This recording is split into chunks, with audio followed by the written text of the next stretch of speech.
रामविलास पासवान के निधन को 1 साल हो चुके हैं। ऐसे में उनके बेटे चिराग पासवान उनकी पुण्यतिथि मना रहे हैं, उनकी बरखी मना रहे हैं। उसको लेके तमाम जगहों पर वो निमंत्रण दे रहे हैं। तमाम जो राजनीति पार्टी के जो नेता हैं उन सभी के पास वो खुद से जाकर निमंत्रण दे रहे हैं, चाहे वो राज्यपाल फागू चौहान हो या फिर नेता प्रतिपक्ष तेजस्वी यादव हो या फिर अन्य नेता हो या फिर बिहार विधानसभा के स्पीकर विजय सिन्हा हो। सभी को उन्होंने खुद से जाके निमंत्रण दिया है। 12 तारीख को बरखी है, लेकिन जब चिराग पासवान बिहार विधानसभा के स्पीकर विजय सिन्हा से मिलकर निमंत्रण दे के जब बाहर आ रहे थे तो उनसे सवाल किया गया कि क्या आप मुख्यमंत्री नीतीश कुमार को भी निमंत्रण देंगे, तब उस पर उनका क्या कुछ कहना है, ये पहले सुन लेते हैं। देखिए, 12 तारीख को हमारे नेता मेरे पिताजी उनका बरखी का कार्यक्रम है और इसी सिलसिले में मैं हर एक जगह जाकर व्यक्तिगत तौर पर यह निमंत्रण दे रहा हूं, क्योंकि हमारे नेता की खूबसूरती ये थी कि उनका व्यवहारिक संबंध और व्यक्तिगत संबंध उनका हर किसी के साथ बहुत मधुर थे, बहुत खूबसूरत रिश्ते थे। तो जितने भी उनके सहयोगी, उनके साथी, उनके समकक्ष जिन्होंने कार्य किया है, हर किसी से व्यक्तिगत तौर पर जाकर मैं उनको आमंत्रित कर रहा हूँ और उम्मीद करता हूँ कि इस कार्यक्रम में हर कोई अपनी उपस्थिति दर्ज कराकर उनको श्रद्धांजलि देगा। कार्ड पर आपने सभी का नाम दिया है, इसको लेकर भी तमाम ये उठ रहे थे कि लोग जो आपको जिन लोगों ने छोड़ा आपने उनको भी जगह दी है। देखिए, खून का रिश्ता सदैव रहता है। किसी विषयों पर ज़रूर आपके मतभेद हो सकते हैं, पर मेरे पिताजी के निधन के बाद और ख़ास तौर पर मेरे छोटे चाचा जी का निधन मेरे पिताजी के निधन से पहले हुआ था।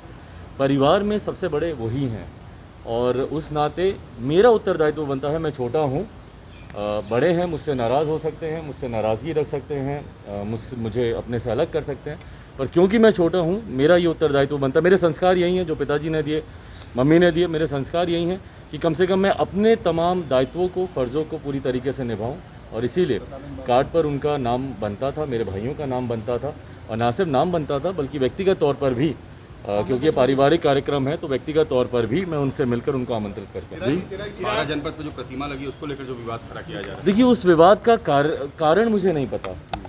भाई, वो मेरे नेता रहे हैं, मेरे पिता हैं, और अगर उनकी प्रतिमा अगर मैं लगा रहा हूँ, कल को तो आप कहेंगे कि भैया आपने उनकी तस्वीर क्यों लगाई अपने घर में, या उसकी तस्वीर पे आप माल्यार्पण क्यों कर रहे हैं उनकी तस्वीर पे।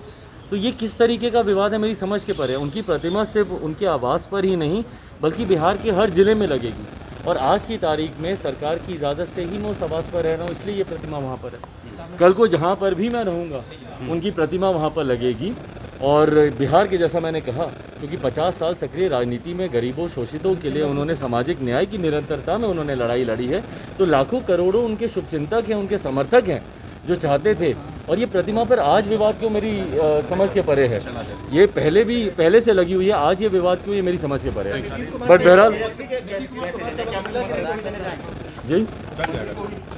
जी बिल्कुल, मैंने उनसे मिलने का समय मांगा है, समय मुझे मिला नहीं और जब समय मिलेगा मैं ज़रूर मुख्यमंत्री जी को भी व्यक्तिगत तौर पर आमंत्रित करने जाऊंगा। अभी मैं जानकारी में दे दूं, मैं सदाकत आश्रम में जा रहा हूं। जिस तरीके से आदरणीय स्वर्गीय सदानंद जी का दुखद निधन हुआ, उस पर मैं अपनी तरफ से, अपनी पार्टी की तरफ से उनको श्रद्धांजलि अर्पित करता हूं। उनके परिवार वालों को अपनी तरफ से अपनी संवेदनाएँ प्रकट करता हूँ और जो क्षति हुई है यकीनन उसको कोई पूरा कभी नहीं कर सकता, पर उम्मीद करता हूँ कि उनके विचार, उनके आदर्श सदैव आने वाली पीढ़ी को अपना मार्गदर्शन देते रहेंगे। तो आपने सुना, सीधे तौर पर चिराग का कहना था कि मुख्यमंत्री नीतीश कुमार को हमने समय मांगा था, हालांकि उन्होंने समय नहीं दिया है। और आपको बता दूं कि मुख्यमंत्री नीतीश कुमार लगातार मुझे समय नहीं देते हैं, तो ये कोई नई बात नहीं है। इससे पहले भी जब हमने उनसे मुलाकात का समय मांगा था तो वो समय नहीं दिए थे और आज भी जब हमने